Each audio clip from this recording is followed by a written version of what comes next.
Well, the idea of Bread for the World really emerged out of the people in my congregation on the Lower East Side of New York, many of whom were quite poor. Almost nothing was being done to encourage Christians as citizens to get to the nation's decision makers, to craft policies that would address hunger and poverty. My dad used to tell us when we were kids that it's better to build a fence at the top of the cliff than to have an ambulance at the bottom. And we were driving the ambulance all the time.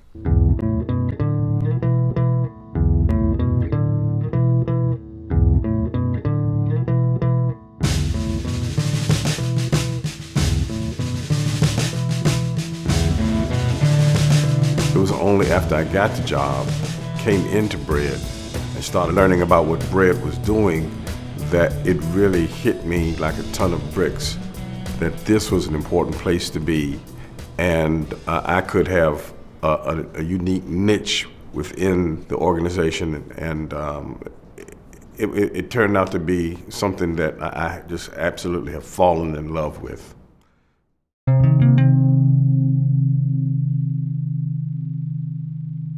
By the spring of 1974, hunger was in the news. So we sent out a mailing. Membership dues at $10 a piece, but we got an initial response of about 1,500 people.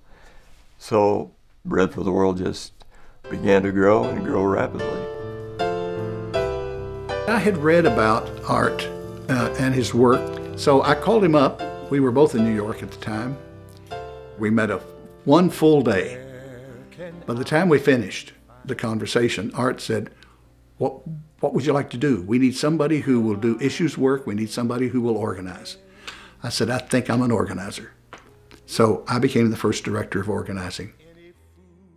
When Art Simon and I were working in adjoining offices, one day I was watering a plant and I was talking to it. And he came in and he said, "What are you talking to? Who are you talking to? What are you saying?" And I said, "Oh, I'm just telling this plant that it's doing a good job. I want to encourage it." And he paused just a beat and said, "You're doing a good job, Dolly."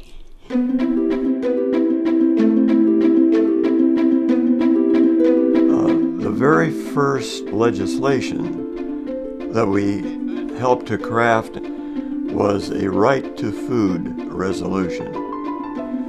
So that was introduced in Congress.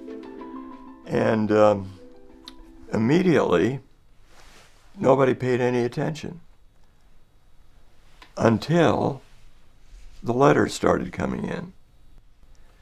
And first it was a trickle and then a flow. And then as churches began to pick this up, an avalanche of letters. Each house passed a right to food resolution. Every day that I came to work, I felt that we were making some progress. Sometimes not a lot, but enough to keep you feeling like you were accomplishing something good.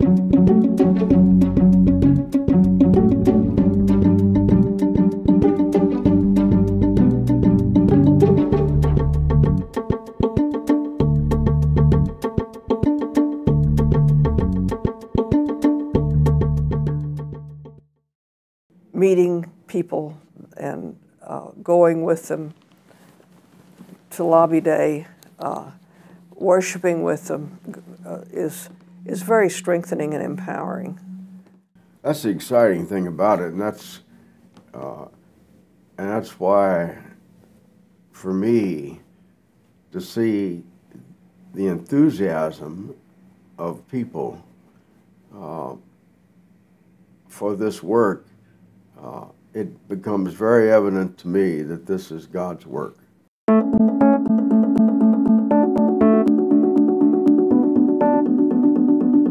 By and large, Bread for the World has become what I had hoped and imagined it might be. Please join me in prayer.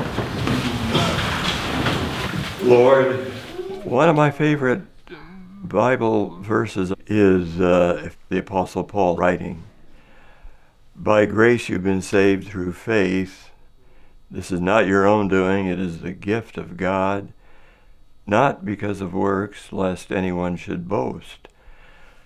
For we are God's workmanship, created in Christ Jesus for good works." So the idea is, we're not saved by good works, but we're saved for good works.